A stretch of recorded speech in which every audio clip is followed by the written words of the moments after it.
when apples are abundant and cheap, then use it throughout winter baking season.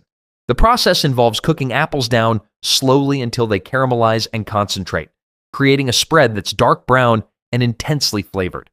This homemade version costs very little to produce if you have access to apples, whether from your own trees or purchased in bulk during harvest season.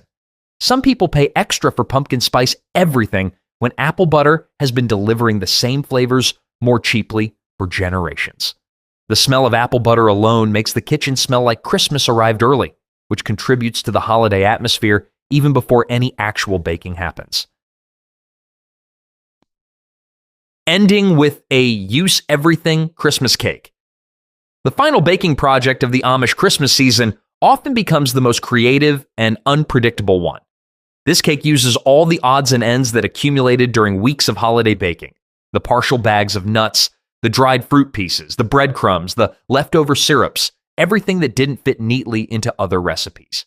The Amish combine these remnants into a dense, moist cake that tastes different every single year depending on what ingredients were available.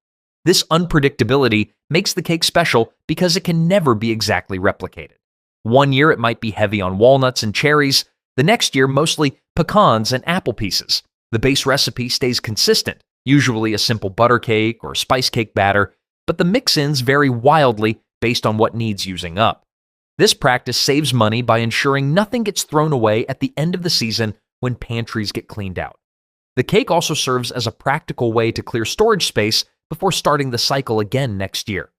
Some Amish families make this final cake into a tradition, gathering together to decide what goes into it and taking bets on how it will turn out.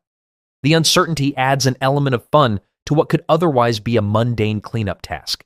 Children especially enjoy participating because they get to suggest additions and see their ideas incorporated. The cake usually turns out delicious despite, or perhaps because of its improvised nature. The variety of ingredients creates complexity that single-flavor cakes lack, with each bite potentially tasting slightly different from the last. This ending cake represents everything the Amish value about Christmas baking: resourcefulness, creativity, family involvement, and refusing to waste anything useful. The cake stays moist for days thanks to all the dried fruits and nuts releasing their oils and moisture, making it perfect for extended holiday visiting when guests might drop by unexpectedly. Some families slice and freeze portions to enjoy in January when Christmas treats have been exhausted, but the desire for something sweet remains. The Amish perfected these tricks through generations of feeding large families without wasting a penny or sacrificing quality. These methods survived because they actually work in